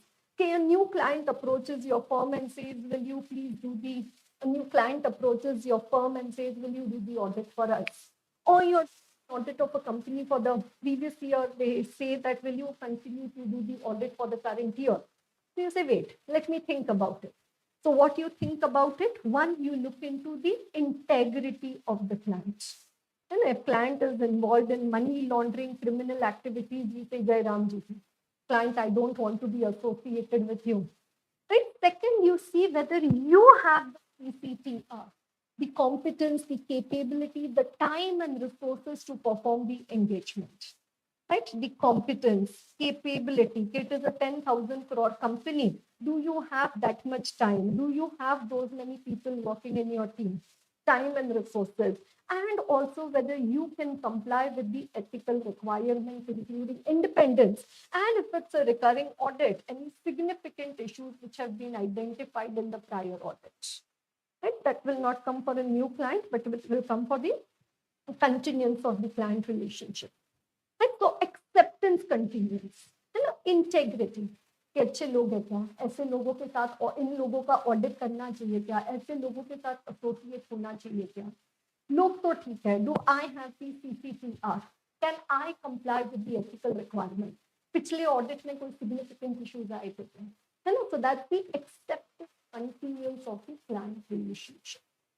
Right? So that is just a brief summary. So सबसे महत्वपूर्ण that for SQC1, SQC20, you have to know the objective.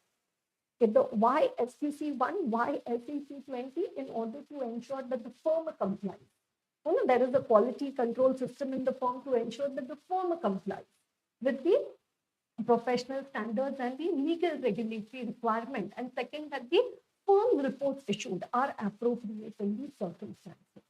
Right? And then these are the elements of the quality control system, namely LEAD. And leadership responsibility, ethical requirements, including independence, acceptance, continuance of client relationship, human resources, engagement, performance, and then you have the monitoring. Right? So that's regarding the audit quality. Right? So SQC1.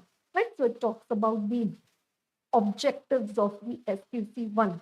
Then the elements of the quality control system, L for leadership, E for ethical requirements, A for acceptance, continuance of client relationship, H for human resources, E for engagement performance. And then last one you have over there is the monitor.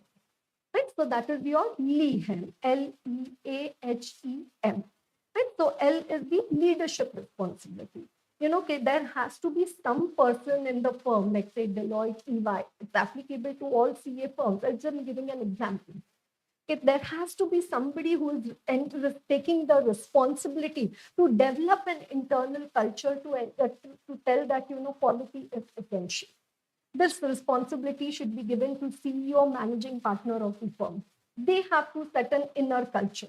And obviously that person who has been given that responsibility need to have the sufficient appropriate experience.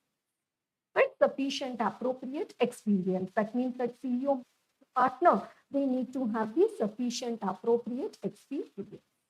Right? Then ethical requirements we've already discussed regarding the fundamental principle, integrity, objectivity. Then communicate the requirement of independence. Then if you identify any threat, try to eliminate or reduce. Not able to eliminate, reduce by putting safeguards, you withdraw. At least annually, a declaration of independence is to be taken from all the firm personnel. Then acceptance, continuance of the client, integrity, CCTR, compliance with ethical requirements. Right? So you look into the integrity of the client, integrity of the client. You know, that whether your client is involved in any money laundering or any criminal activities, what is the attitude of the client? Are they involved in any criminal activities? What is the reputation of the client? Your ongoing relationship with the client will give you further information. Right? Then also what is the needs of the client's operation? Then also are they trying to inappropriately limit the scope of your work, or are they trying to keep the audit fee as low as possible? And so what we call it as macronid, है ना, कि integrity के लोग ठीक है क्या जो हमें ऑडिट करने के लिए बोल रहे हैं, है ना. That means your client, you want to check the integrity of the client.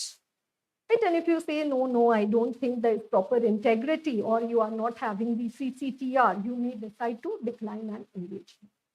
Right? Then human resources engagement performance. Right? That means there has to be the proper performance of the engagement, because only that will ensure the quality. Right? So difficult matters, you can use the work of an expert. Right? Then listed entity audit EQCR compulsory. Others, it is left at the discretion of the firm. Then what are the areas covered in the EQCR review? Right? So EQCR review, then differences of opinion, documentation, and last is the monitoring. कि ये जो भी firm का quality control system है, is it relevant? Is it adequate? Is it operating effective? Right? And for that, the periodic inspection is required to be done. Right? Periodic inspection is required to be done. What is told in SQC1 at the firm level? Same thing again created or mentioned in SA 220, with the only difference that now it is for a particular audit. कि जैसे पूरे firm का leader कौन है? CEO, managing partner, पूरे firm के leader, पूरे EY के लीडर. बट एक पर्टिकुलर ऑडिट का लीडर कौन होगा? The engagement partner, that person, so the partner who is associated with that particular engagement. Right? So again, you have leadership responsibility, ethical requirement, acceptance, continuance of client relationship. And now in SQC1, you talk about human resources, all the people working in your firm. But SA 220, you talk about your engagement team, वो particular audit पे जो लोग काम कर रहे हैं. Then the engagement performance, and the last but not the least is the monitoring. Right? It is regarding the monitoring. Institute like to ask offbeat question, okay, what documentation should be kept by the engagement partner? So what documentation should be kept? That whether the firm has complied with the ethical requirement, including the independence. Then after that, the acceptance, continuance of client relationship, and whether any consultation was taken on the difficult contentious matter. So ये style है ICAI का, even to ask such type of the offbeat questions over there.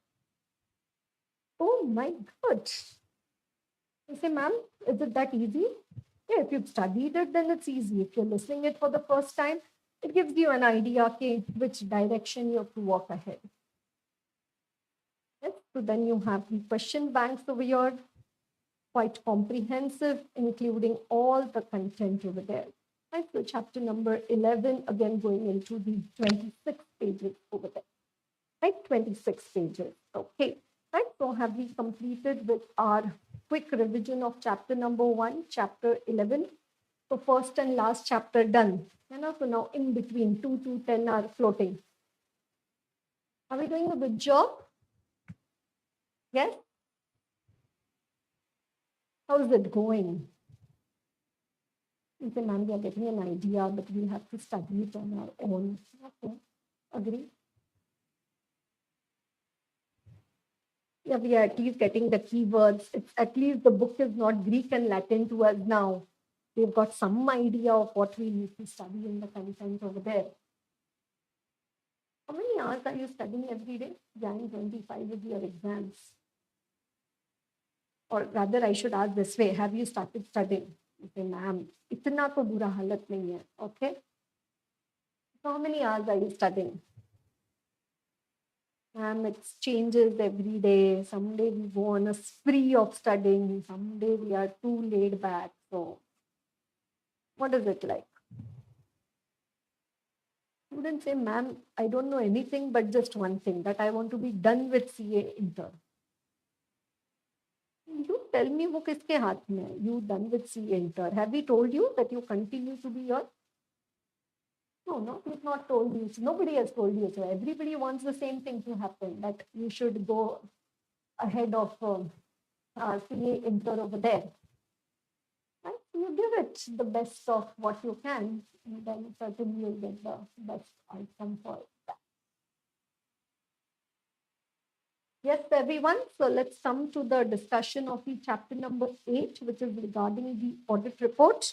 Right. So these are the questions, which are covered in the standards, which are covered in this particular chapter, 700 series, then SA 600, and then the SA 299, which is regarding the joint audit of the financial statements, then reporting under Company Act, and the Company Auditor Report Order 2020. Okay, right? So yeah, let's come to our discussion of the chapter number 8. Are you all with me? Right, let's come to the discussion of the chapter number 8, which is regarding the audit report, right? In which we have to first discuss the SA 700, SA 701, SA 705, and the SA 706. You say, ma'am, what has happened? Why you are saying like this? So that you pay attention to me. I can say normally. Okay, 10 hours on an average. Oh my God, you are such a lovely student, right? Such a big investment you are doing in your life. I'm so proud of you. Keep up the good work. Okay, right. So now talking about these standards over there, SA 700, which is regarding the forming an opinion. पहले कुछ अपना opinion तो बनाओ, और एक बार opinion बन गया तो दे दो, है ना. And reporting on the financial statements. Beautiful. Yes, reporting. Then 701, communicating key audit matters. CAM, key audit matters in the independent auditor's report. 705, modifications to the opinion in the independent auditor's report. And then 706, emphasis of matter paragraph and the other matter paragraph in the independent auditor's report. With emphasis of matter paragraph and the other matter paragraph in the independent auditor's report. First coming to SA 700, which says, Are bhaiya, auditor, first form an opinion. So what do we say? Forming an opinion is an art. It's an art. What is the art over there? We say AARRTT. What is this AARRTT? That the financial statements which have been given to you for audit, one, you have to check before saying true and fair, that whether these financial statements, all the accounting policies used by the management in the preparation of financial statements, are they adequately disclosed? ये सारा notes to account में accounting policy दिया गया है या नहीं? Then whether these accounting policies are consistent with the AFR. Well, like if it's inventory, it has to be FIFO or weighted average. It can't be LIFO because that's not allowed as per the AFR. Then it says that all the estimates which are given in the financials made by the management in the financial statement, whether the estimates are reasonable estimates. Then whether all the information which the management has given in these financial statements, is it RRCUR, relevant, reliable, comparable and understandable. फिर जो भी बड़ी बड़ी बातें हैं, material transactions and events, के आग लग गई, अमैलगमेशन हो गया, मर्जर हो गया, material transactions and events, is it adequately disclosed? And the terminology used, balance sheet, P&L, land and building, terminology used in the preparation of financial statements, including the type of each financial statement, is it appropriate? And so this is what you need to do. Check why you have to form an opinion. So forming an opinion is an art. You have to check कि सारा accounting policy financial statements में disclose किया है क्या वो accounting policy as per AFR है, whether estimates are reasonable, information RRCU, material transaction event adequately disclosed, terminology used appropriate. And in addition to that, you need to check that the overall SPC, what is SPC? Structure, presentation and content. Right, the structure, presentation and the content of the financial statements is such that it achieves the fair presentation. That is simple language. You have to check for the Schedule 3 disclosure. Right? You have to check for the Schedule 3 disclosure. Right? So that is part 1 of the standard forming an opinion. And after you form an opinion, now we talk about the reporting. So now we will quickly talk about the contents of the auditor's report. Hello, so forming an opinion, it's an art. Bolo mere saath. Tell it with me. Forming an opinion is an art. AARRTP, and then you have to check for the fair presentation. और एक बार opinion बन गया कि true and fair है नहीं है, then you have to accordingly issue a report. So in the report, first we have the title. What is the title? Independent Auditor's Report to the members of ABC Company Limited, addressing shareholders, board of directors, depending on the engagement. Then after that, you have the opinion. Title, addressee, then you have the opinion. In the opinion paragraph, we first give the introduction, in which we write down that we have conducted our audit that we have audited the accompanying financial statements of ABC Company Limited. So in the opinion paragraph, we first stand. And what do we mention in the introductory paragraph? Summary of the significant accounting policies and the other explanatory information. Title of each financial statement. State the fact that an audit is being conducted. Name of the entity and the date or period covered. Right? And the date or period covered. And so we write, we have audited the accompanying financial statements of ABC Company Limited, which comprise the balance sheet, statements of profit and loss, cash flow statement for the year ended 31st March 2027. Right? So that is the introduction. And then you say give, that whether the financial statements give the information required by the act and also give a true and fair view. Right? So you have the title, address the opinion, and then after the opinion we have the basis for opinion paragraph. Basis for opinion paragraph, SRES. Again, an example is an important question, 5-star. SRES. What does S stand for? We have, हमने अपना audit किया है as per the standards on auditing, issued by a specified under section 143.10. Then ref to that section of the audit report. So here you are giving a reference to that section of the audit report where the responsibilities of the auditor have been given. Then you say that we comply with the requirements, including the independence. And last but not the least, we believe. What do you believe?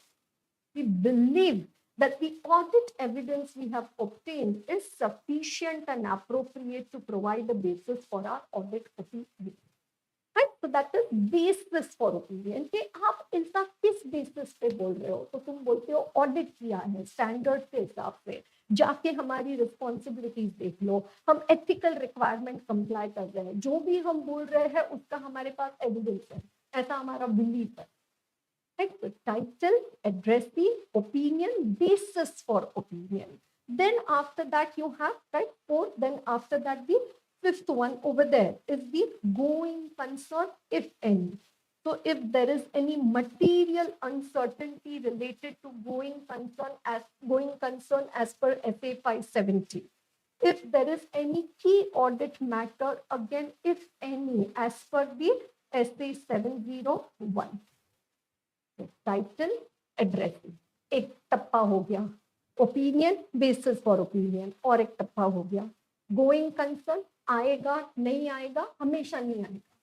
ये audit matter है तो report करेंगे, नहीं है तो नहीं आएगा. Right? Then after that, 3 responsibilities. What are the 3 responsibilities we have?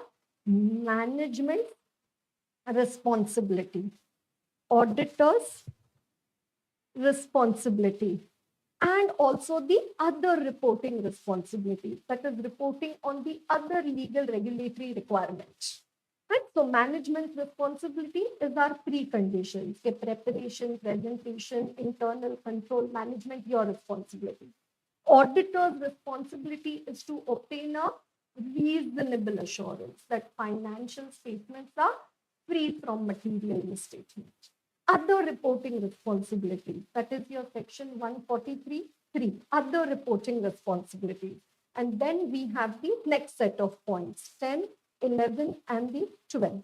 Right? So we have the title, addressee, opinion, basis for opinion, going concern, key audit matter, management responsibility, auditor's responsibility, other reporting responsibilities, and then SPD. Right? SPD, that is signature, place, and the date.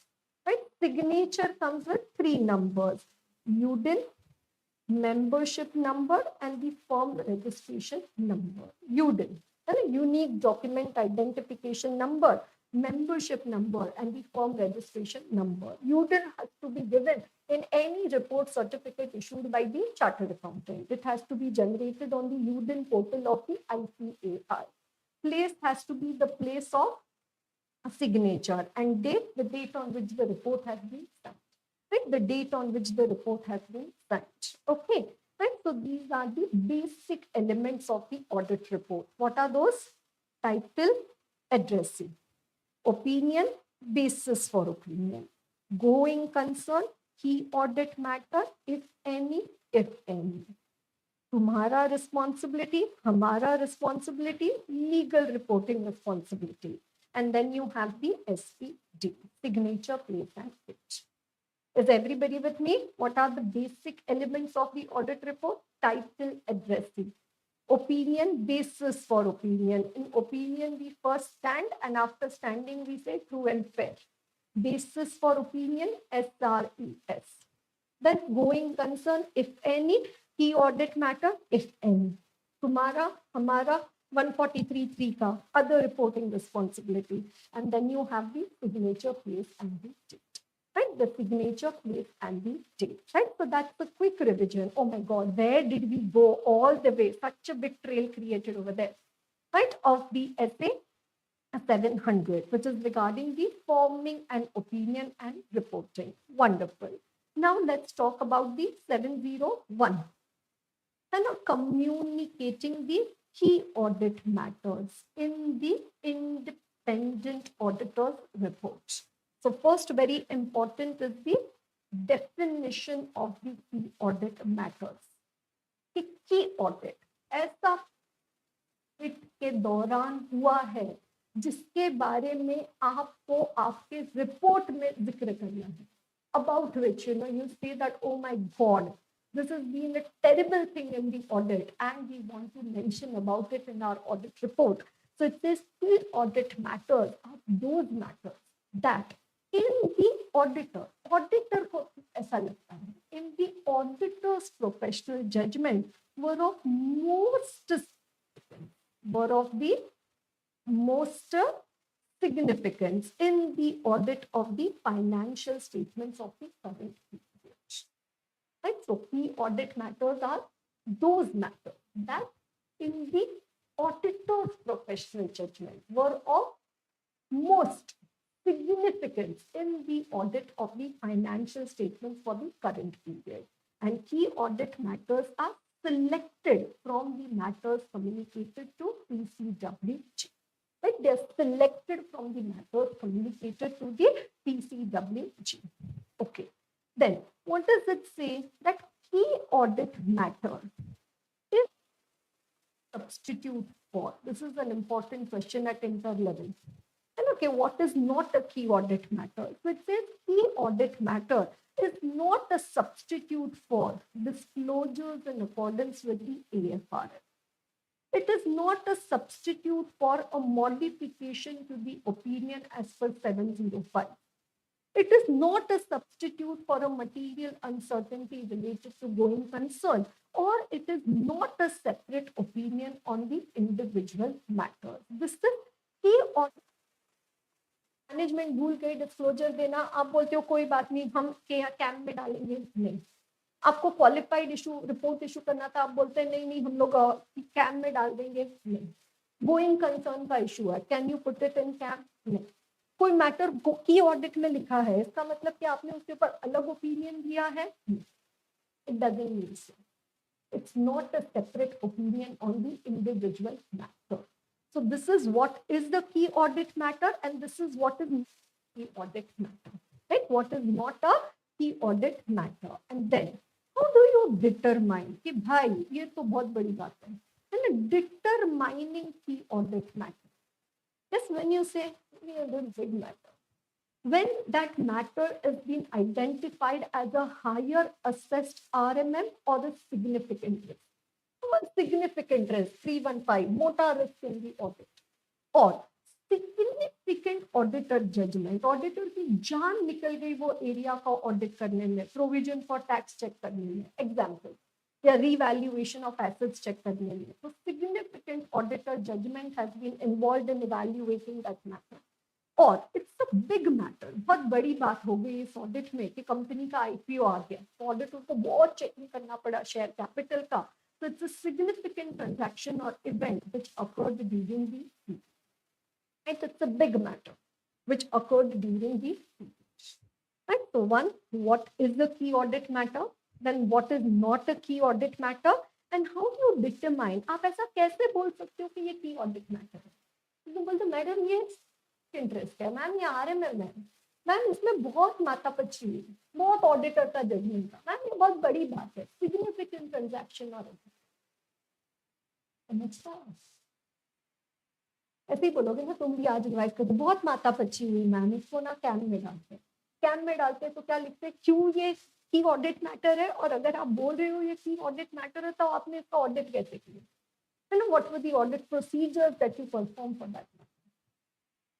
Right? So yeah, that's determining key audit matter. Okay, and then let's come to a very glorious standard over there. Again, we can mark the standard as a 5-star, which is regarding the modifications to the opinion in the independent auditor's report. Right? What are the two reasons for the modification? One, either there is a material fraud or there is a material error. Right? Material misstatement, बहुत बड़ा fraud या बहुत बड़ा error. Or as an auditor, you are unable to obtain the sufficient appropriate audit evidence. है ना, वो खाली हाथ आए थे हम खाली हाथ जाएंगे, है ना, मिला ही नहीं evidence, unable to obtain sufficient appropriate audit evidence. These are the two nature of the matters which to the modification.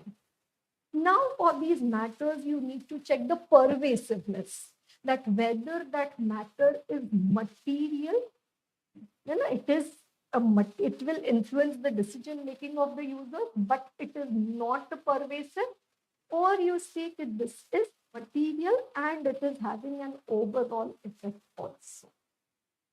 Right? So we have material misstatement, unable to obtain evidence, material but not pervasive, material and pervasive. Right? So we create a combination of 1-1, 1-2, 2-1 and 2-2. Right? 1-1, material misstatement, material fraud है, material error है, material है पर overall effect नहीं है, तो क्या करें?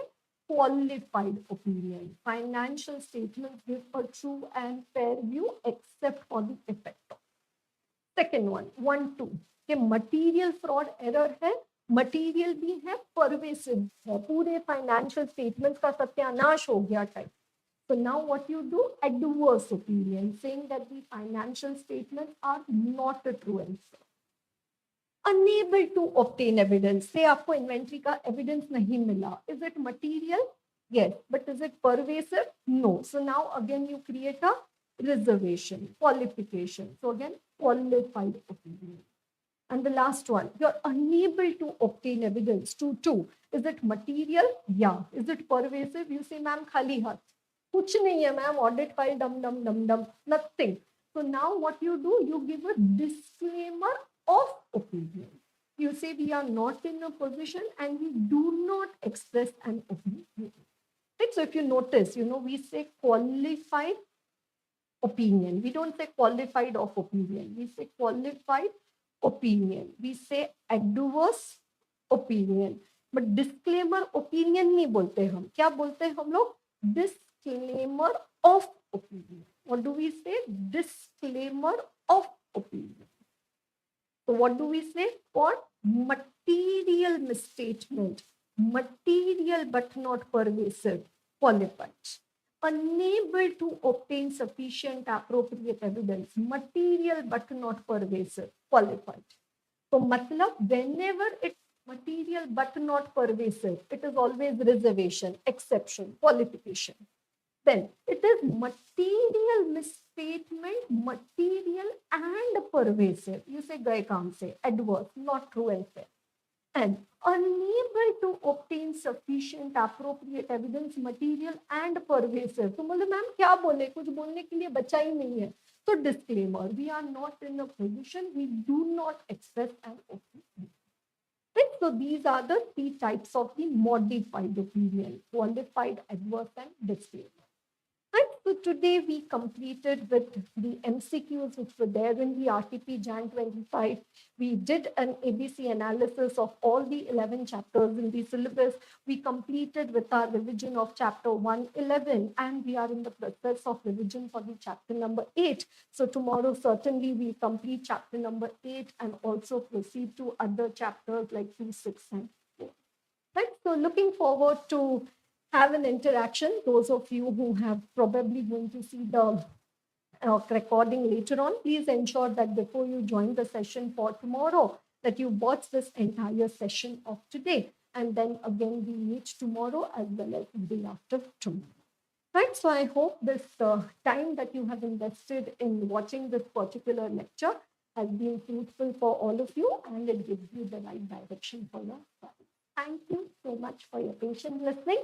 Looking forward to see you all tomorrow. Bye-bye and have a wonderful day. Bye-bye.